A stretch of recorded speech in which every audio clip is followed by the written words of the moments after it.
Hello and welcome back to another episode of Hear the Cannons. I am your host, Colin Hallboom, and I'm joined by two of my colleagues at BucsGameday. I'm talking about Caleb Skinner and our lead editor, River Wells. We are here to discuss the Buccaneers' first game of the season against Washington Commanders.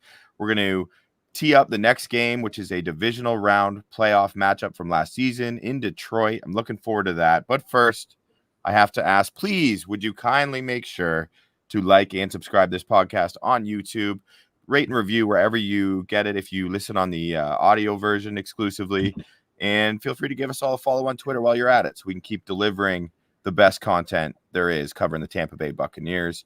And make sure that BucsGameday.com is your only stop for Buccaneers news, or not your only stop, just one of them at least. And that is Sports Illustrated's only website dedicated specifically to covering the Tampa Bay Buccaneers. So, gentlemen, pretty good debut, I would say. 37-20 victory week one versus the Washington Commanders. The offense looked as good as we have seen them look in quite some time. They tied for the most points they scored in any game last season, which was week 9 versus Houston. And sure, I mean, Washington could be one of the worst defenses in the league this season, but that doesn't change the fact that the Bucs took care of business and looked like a well-oiled machine doing it.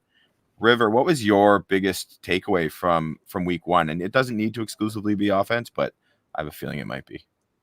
I think it is because the offense was the star of the show, if you will. But my biggest takeaway is that I love what Liam Cohen is doing with this offense. I love his play calling.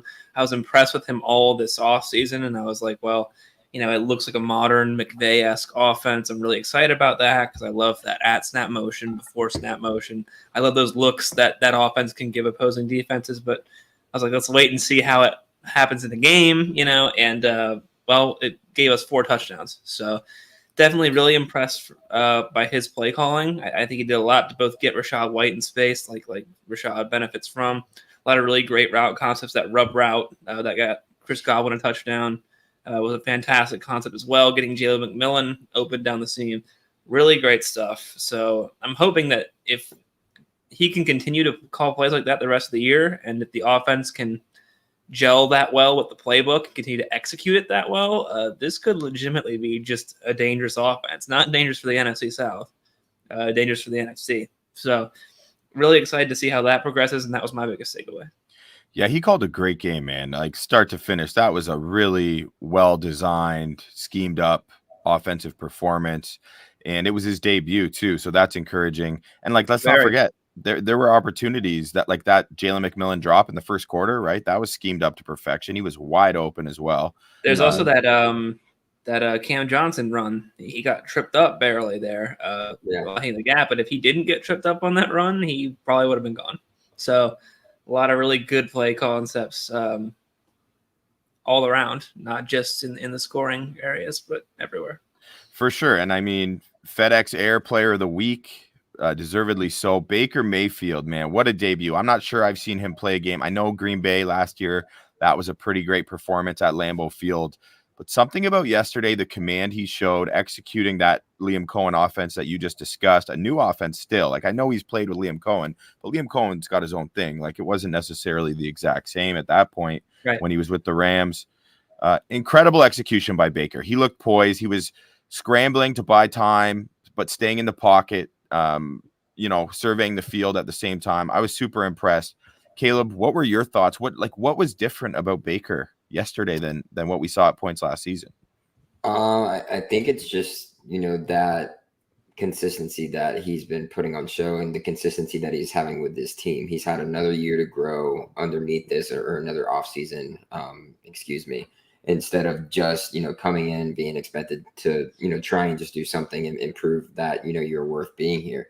He knows he's here. Todd Bowles has mentioned it over and over again about how Baker has the keys to this team. This is Baker's team now. So with that full understanding and the coaching staff having full confidence in him, the front office having full confidence in him, I think that is just only going to show that. But also the maturity level of Baker has kind of taken a jump this year.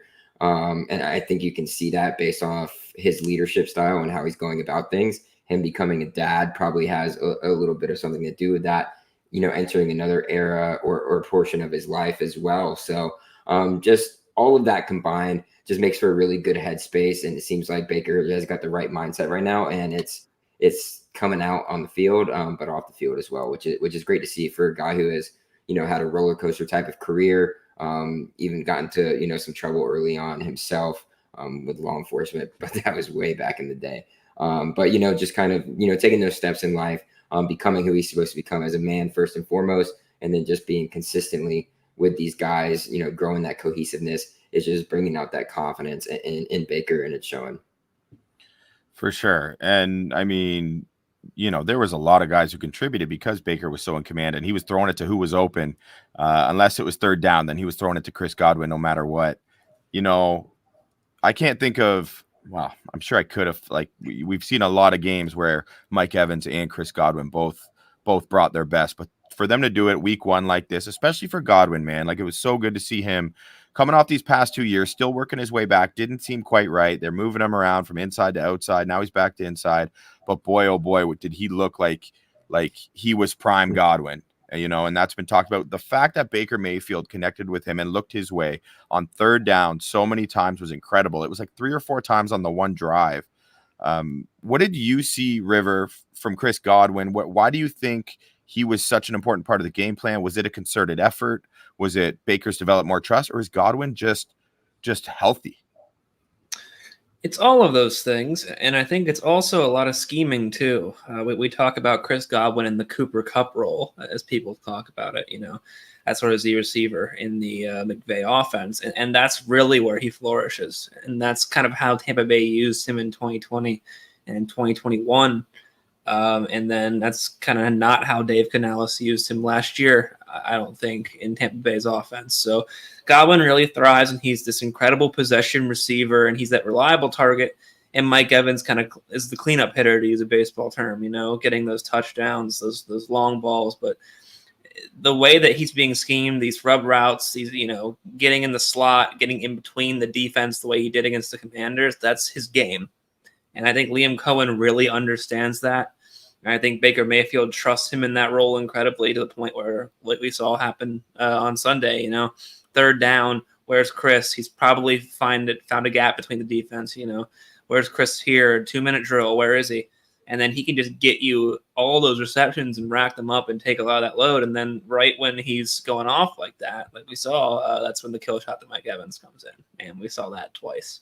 So really love his use of Godwin in this offense. And I think it's definitely possible that you see a huge resurgence for Chris because of the way that he's being used. So really impressed with his debut. And again, I know you can only say how much you love Liam Cohen's game so much, but was really impressed with how he called it. And I really like how he's using Chris Godwin in this offense.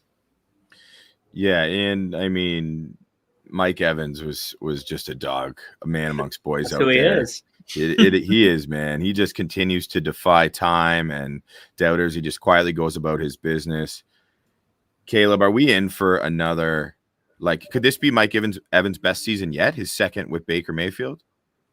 I mean, it's hard to, say that. Like, he's just been the epitome of consistency over the course of his career. Never really been the best guy in the league. Never obviously been the worst. So, I mean, if this is the best that we're seeing Mike Evans, Jason White said that he is playing just as good as he was his rookie year, if not better. He thinks he's going to have his best season.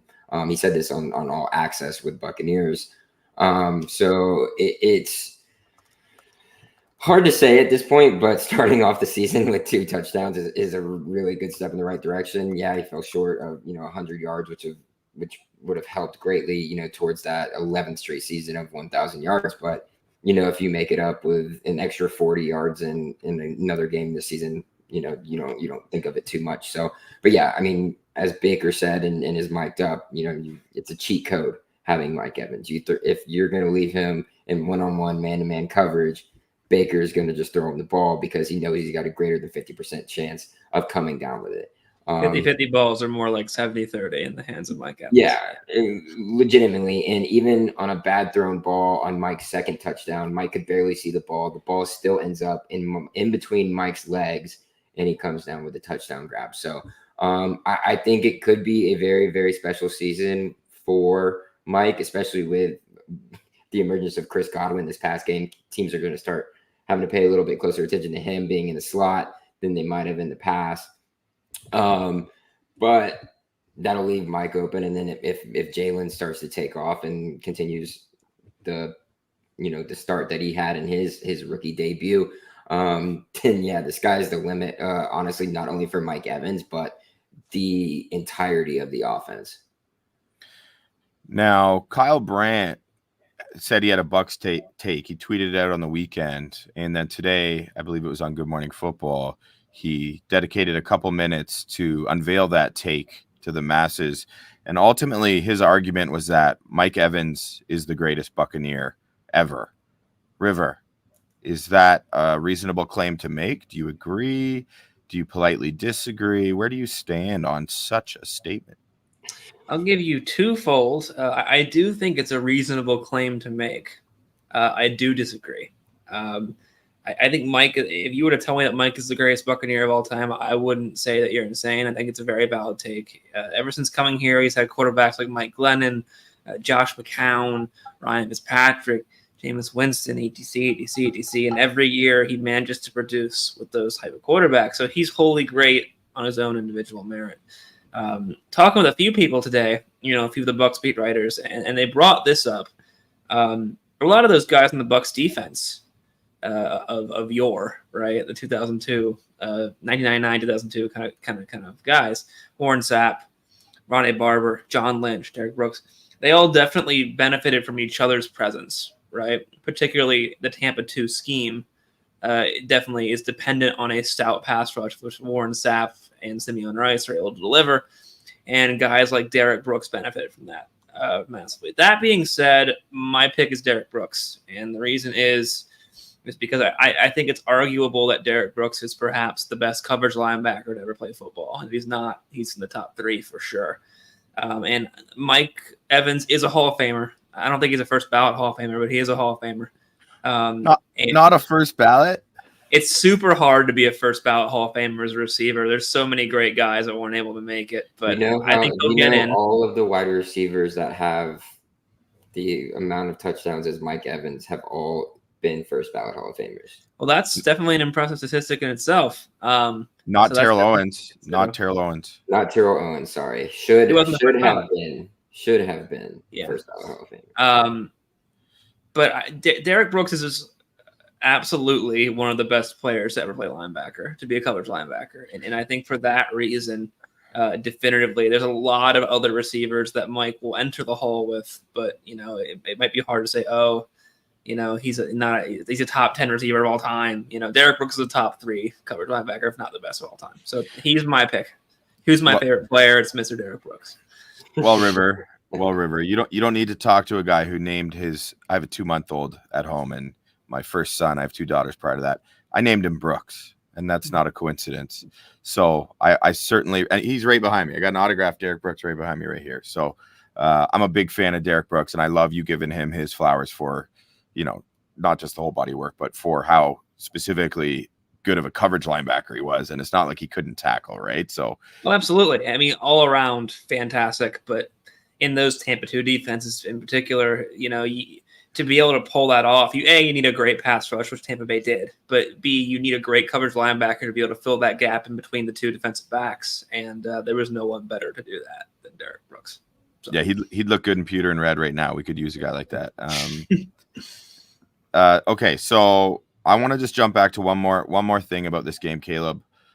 I want to know your thoughts on the run game, and I know it's kind of a unique game because all the Bucs did was take advantage of the Commanders' defense. They only punted once, so clearly they were mixing and matching the run and the pass really nicely. They married those 2 well.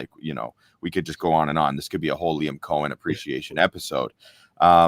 But what did you see from the run game? Because that was a big talking point coming into this season. Obviously, Bucky Irving was highly productive in the runs he had.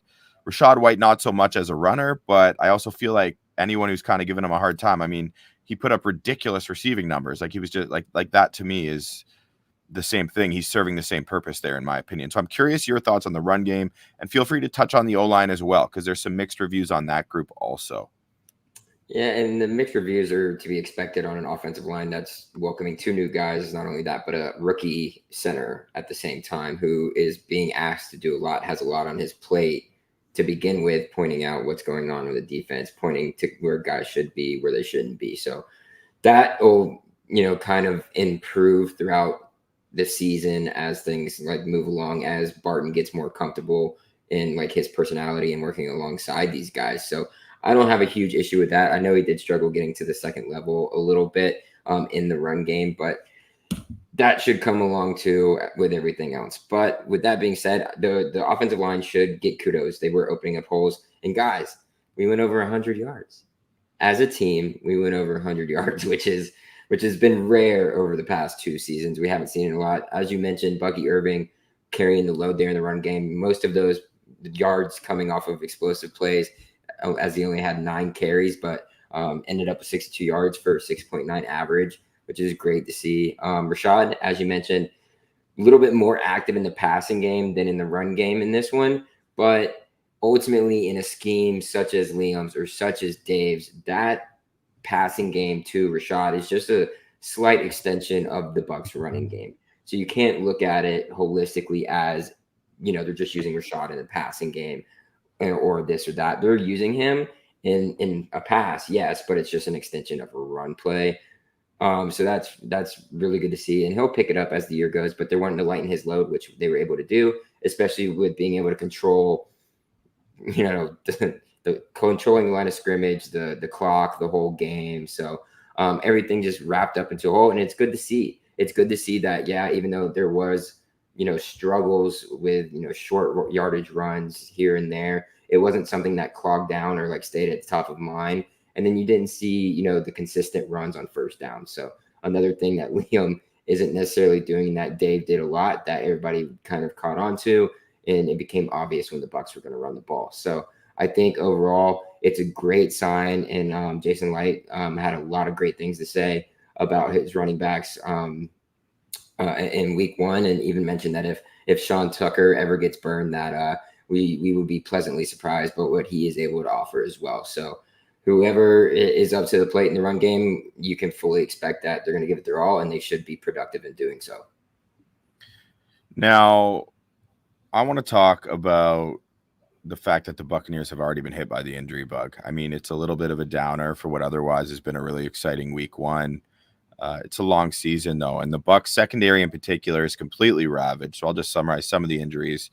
Zion McCollum left that game early with a concussion. Bryce Hall out for the season with a pretty gnarly injury. Yeah, dislocated ankle and broken fibula, which crazy enough, when he was at Virginia, he suffered the same injury to the other leg. Like, that's just brutal, man. I feel for the guy. Yeah, and then we find out after the game, no one really noticed, at least like in our chat or anyone I saw on Twitter, no one really noticed until Antoine Winfield Jr. was spotted in a boot after the game. Now, sure enough, he's set to miss a couple weeks with this ankle injury, a sprained ankle. Josh Hayes is out. He affects special teams and depth at the same position. So, and then, sorry, before I move on there, the Bucs signed Keenan Isaac back, which I like. They worked out like 5 players, apparently, according to Greg Auman. Brought back Keenan Isaac, guy he balled out in the preseason. He looked really good, and he knows the scheme. He's in shape, so I like that. And River, I'm going to ask you for your opinion on that decision in a minute. But then we can dig into the fact that Calijah Kancey is still not practicing. Like, Luke Gedeke is in concussion protocol. We just find out today. That is a big loss because he was nails week 1. He looked fantastic, man. That side of the line of scrimmage was absolutely under his wrath. And boy, was that encouraging. Not great to hear that. And then Logan Hall still dealing with a foot injury. I believe it's a foot injury as well. So River, it's a lot of injuries, man. Like, are the Bucs going to even be able to deal with this? In terms of the secondary, was Keenan Isaac the right play? Why don't you just jump in where you feel like indulging us with your intellect, kind sir? Well, I think the big problem here is depth, right?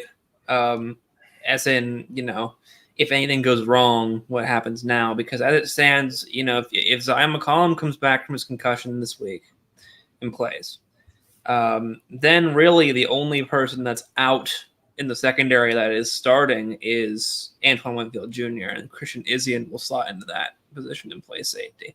So that's not bad in a vacuum, right? But if someone else gets hurt after that, then it gets really bad.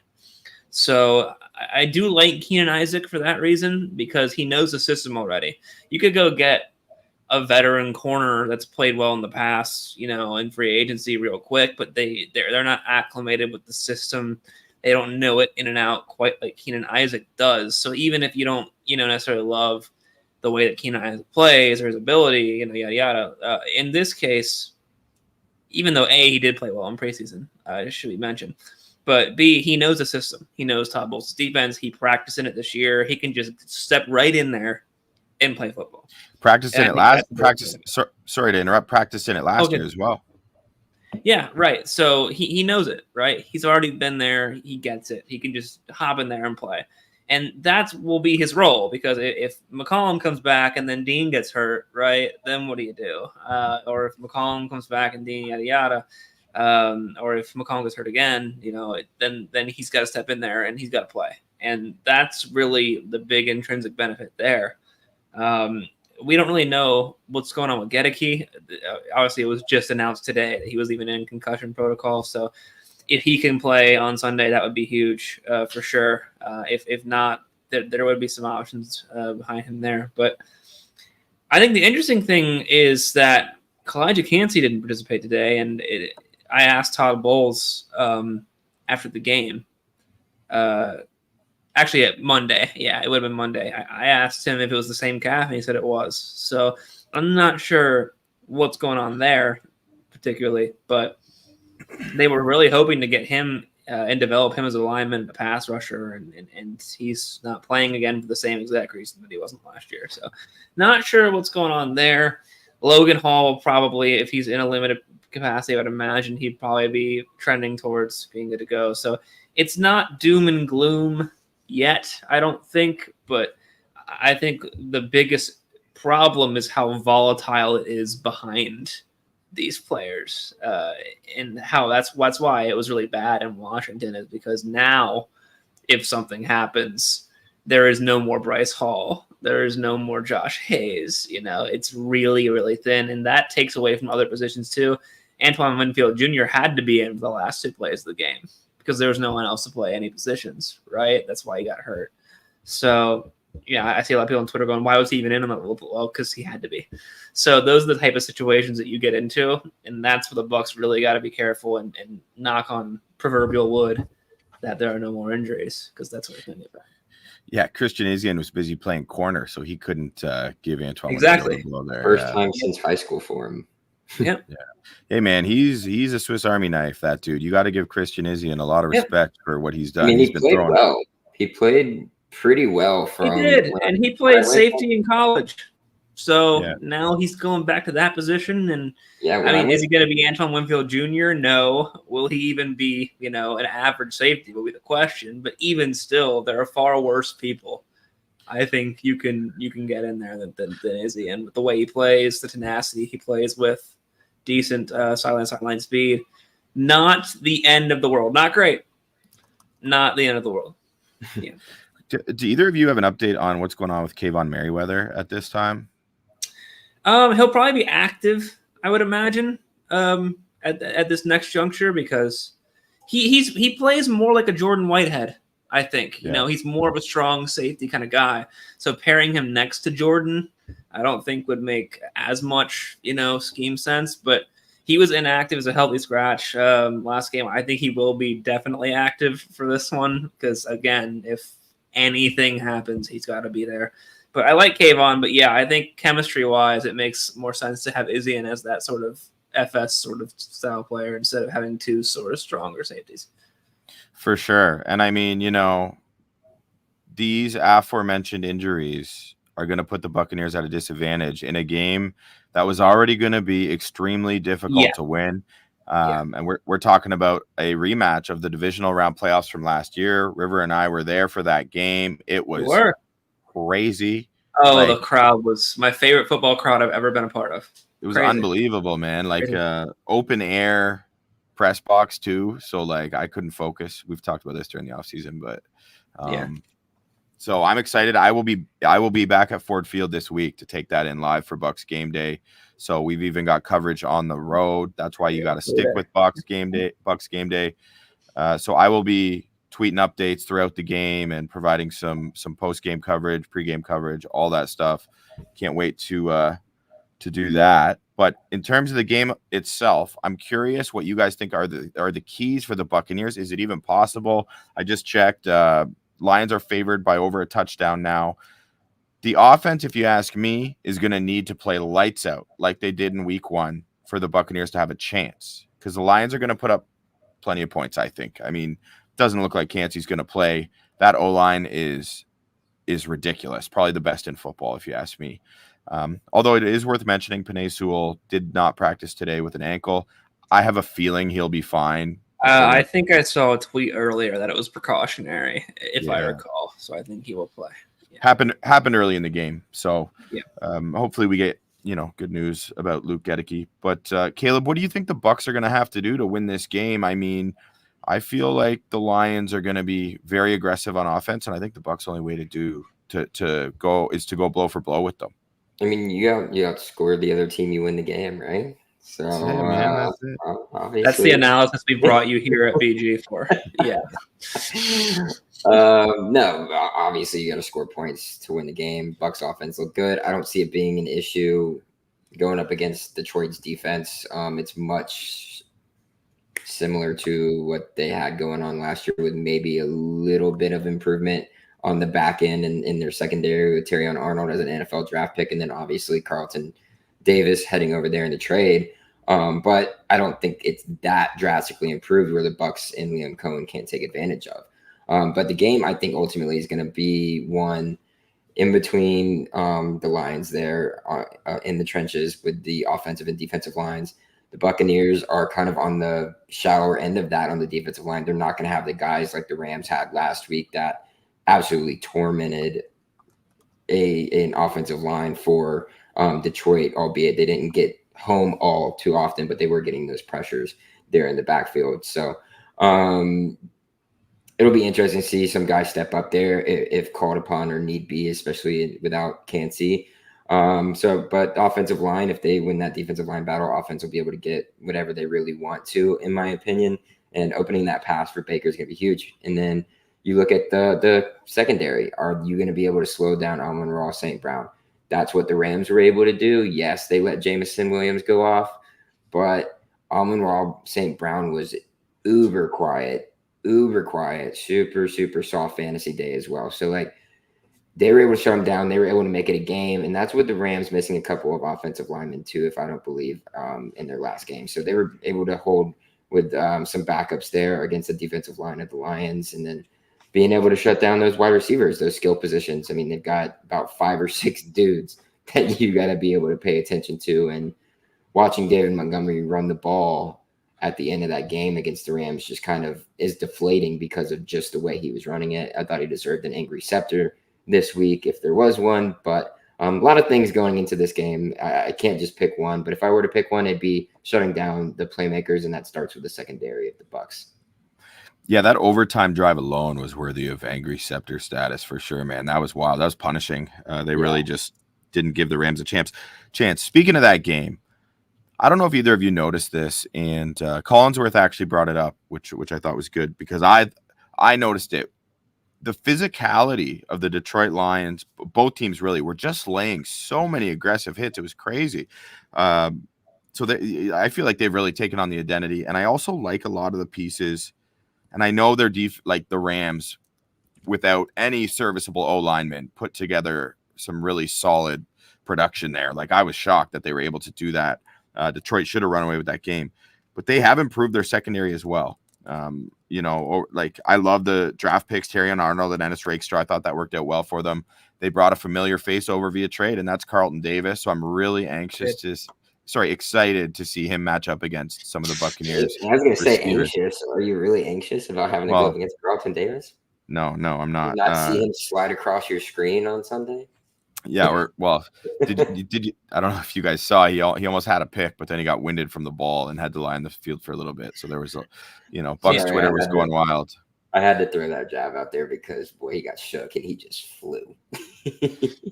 By the way, our producer in the back telling us David Montgomery did win angry runs for week 1. So maybe we should watch angry runs before we comment on who they chose next time. I don't know. I was very, very clear about that. I didn't know if he won or if anybody had won. I was just saying he was deserving. Well deserved. For sure.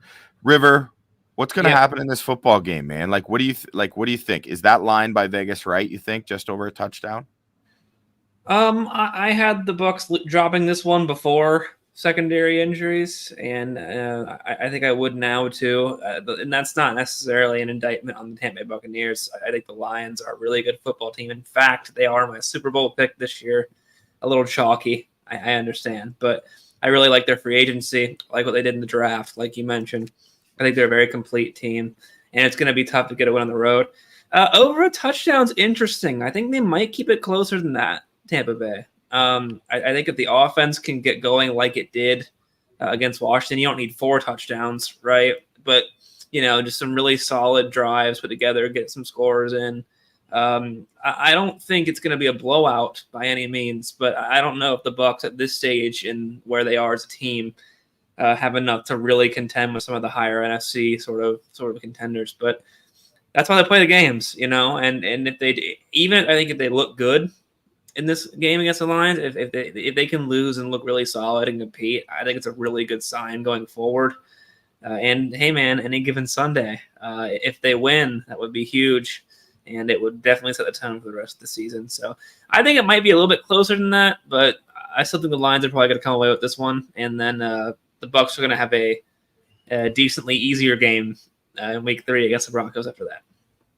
Yeah, and hopefully they come away a little less injured after this game. Yes, that's also a big priority going forward too. I have to disagree with you though, River. I think before the injuries, the Bucs had a really great shot at winning this game.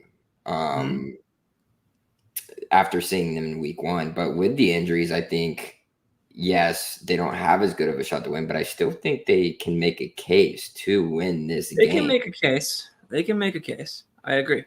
So especially they play the way they play against Washington. Yeah. If you're saying that the Bucs would cover this game being like 7-point dogs, then what did you have them dog wise fully healthy? That's a good question. It is. You're welcome. Yeah. I think 3 to 7 is a good sort of area, but I think they can keep it. I would be surprised if they kept it really close. Like within a field goal. But we'll see if 3 to 6 points, 3 points, 7 points. I think it's going to be a little bit closer than more than a touchdown, I would say. But I also disagree with your take about the Bucs not being able to contend with the top NFC teams, because I believe that the Bucs are one of those top NFC teams. So, well, if they keep playing off on offense like they did against Washington, I would agree with you for sure. But they call it a measuring stick game. Obviously, every game in the NFL is hard, but there are certain ones that are harder. I mean, just carrying over that momentum from last year and the way last year ended into this offseason, seeing how the vibes were different, how it felt, and then seeing what happened week 1, even with the injuries in the second half that were going on, they looked damn good.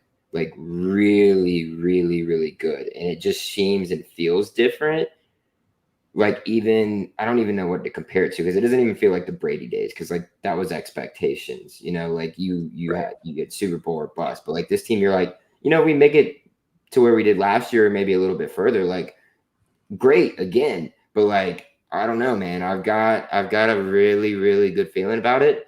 And then if the defense gets fully healthy, especially when it comes to our starters, then yeah, I think we stack up against any top team in the NFC, and not only that, but maybe even some of the AFC top contenders as well. Well, it's a hard schedule, and I think this is one of top 3 hardest games we're going to play. This is in Ford Field. This is the Detroit Lions, who probably should have went to the NFC Championship last year, save for a comedy of errors in the second half. This is a really good football team.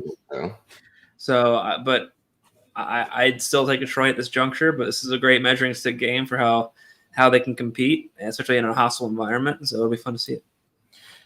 Yeah, I think the Detroit Lions are a lot better than what we saw against the Rams. Even like I don't think that was their best effort, and I also think we got to slow our roll a little bit there, Skinner. Like I don't hate you for the vibe check. I love it, in fact, and like I feel those vibes as well. But week 1, man, a lot more games to go. But the vibes are immaculate. I'm not just the basing vibes it are on week immaculate. 1 because I wasn't even expecting that much out of week 1. Although I will say I was the closest score-wise. You're welcome, guys. That's true. You were. I was closest score-wise, but they scored an extra touchdown. So, I wasn't even expecting what was put on the field on Sunday. And so I was pleasantly surprised as well. But I'm not drinking the Kool-Aid. I'm just going based off of my feelings personally and what I saw from the rest of the teams around the league. Because Green Bay's defense is suspect.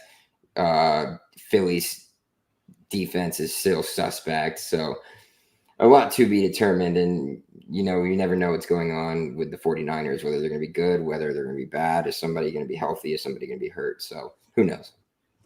Yeah, and one player in particular I'd like to see more, like not like I'm critiquing the offense because I'd be happy with whoever's getting the ball as long as the Buccaneers are scoring touchdowns. But Cade Otton played really well against Detroit last year in that divisional round game, whether it's the matchup or the game scripts, how they matched up last year. But I'd be interested to see what he does this week. Baker wasn't really needing to look over in the middle of the field as much. And, that's an interesting one too. We'll see how Detroit's going to attack.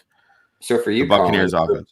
For that, against the Commanders, Liam was attacking based off of what the Commanders were showing him. Liam was attacking outside the numbers, getting those outside guys a lot of balls, right?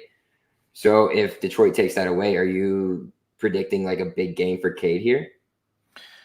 I don't think so because like Mike Evans also ate last year against them too, and Chris Godwin can do a ton of work over the middle as well.